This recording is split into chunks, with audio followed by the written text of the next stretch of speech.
பட்டலந்த கொலை சம்பந்தமாக இது உங்கள் எல்லோருக்குமே தெரியும். பட்டலந்தையில் வதை முகாமில் கொன்றளிக்கப்பட்டவர்கள் எங்களுடைய சகாக்கள், எங்களுடைய சகோதரர்கள்.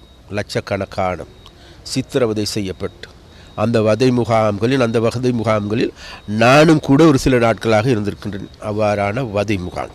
அப்போ அந்த வகையில் இந்த இவ்வாறான வதை முகாம்கள் இன்றைக்கு வெளிவருகின்றது உண்மை.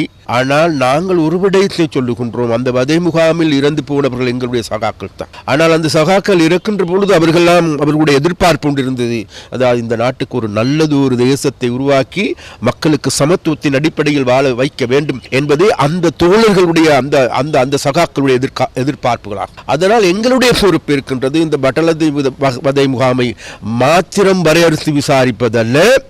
அந்த வகையில் பார்க்கின்ற பொழுது எங்களுக்கு இந்த நாட்டில் 1948 ஆண்டு சுதந்திரம் கிடைத்ததிலிருந்து 1953 ஆண்டு, 56 ஆண்டு, 58 ஆண்டு, அதன் பிறகு 70 ஆண்டுகளில் 77 ஆண்டு, 78 ஆண்டு, 79 ஆண்டு, 80 ஆண்டு, 81 ஆண்டு யாழ் நூலகத்தை எரித்தி சாம்பலாக்கி 97,000 புத்தகங்களை கொளுத்தியதெல்லாம் நாங்கள் விட்டுவிட்டு அதன் பிறகு 83 ஆண்டு ஜூலை கலவரத்தின் பொழுது ஆயிரக்கணக்கான தமிழர்களை கொன்றொழித்த பாவிகள் வேறு யாருமல்ல இந்த ரணில் விக்ரமசிங்காவினுடைய கட்சி. அதன் பிறகு இந்த நாட்டில் யுத்தம், படுகொலைகள், சித்திரவதைகள் அனைத்தையும் அடக்குமுறை சட்டங்களா, பயங்கரவாத தடை சட்டமா, பயங்கரவாத தடை சட்டத்தின் நாட்டில் கொலை கலாச்சாரமா, பாதாள கோஷ்டியா, போது வஸ்தா அனைத்தையும் சீரழித்த பாவித்தனமான நடவடிக்கைகள் எடுத்தவர்கள் வேறு யாருமல்ல இந்த ஐக்கிய தேசிய கட்சி, இந்த ரணில் விக்ரமசிங்கே. அதனால் ரணில் விக்ரமசிங்காவுக்கு எதிராக வழக்காட வேண்டும் அல்லது அந்த நடவடிக்கைகள் எடுத்தவர் அந்த ஆட்சியாளர்களுக்கு எதிரான நடவடிக்கைகள் எடுக்க வேண்டும் என்பது முக்கியம்.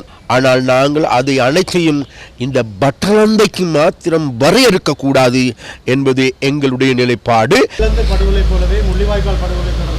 அதுல எந்த விதமாக அதுல எந்த மாற்று கருத்தும் இல்லை. அதான் நான் சொல்ல, இன்னைக்கு 48 ஆண்டுல இருந்து இந்த நாட்டில் கொலை களமாக, இரத்த கலரியாக, இரத்த காடாக மாறியதுதான் இலங்கையின் வரலாறு. அதனால் நாங்கள் அதுகளை கண்டு புசிக்கின்றவர்கள் அல்ல. நாங்கள் அதற்கு இனிமேலாவது முற்றுப்புள்ளி வைக்கணும். அதனால் இந்த விசாரணைகளின் பொழுது நாங்கள் சொல்லுகின்றது தான், நான் அதை முதலில் சொன்னேன், 83 ஆண்டுல இருந்து 77 ஆண்டு, 78 ஆண்டுல இருந்து 53 ஆண்டு, 58 ஆண்டுல இருந்தும் கூட இந்த நாட்டில் தமிழ் மக்கள் கொல்லப்பட்டிருக்கின்றார்கள், படுகொலை செய்யப்பட்டிருக்கின்றார்கள். தார்வாலியில் கொதிக்கின்ற தார்வாலியில் போட்டு குழந்தைகள் கூட கொன்ற சம்பவங்களும் கூட இருக்கின்றது. அதனால் இவைகள் எல்லாருக்கும் விசாரணைகள் இருக்கின்றது. அது அவைகளைத்தான் தொடர வேண்டும் என்று நாங்கள் கேட்டுக்கொள்கிறோம்.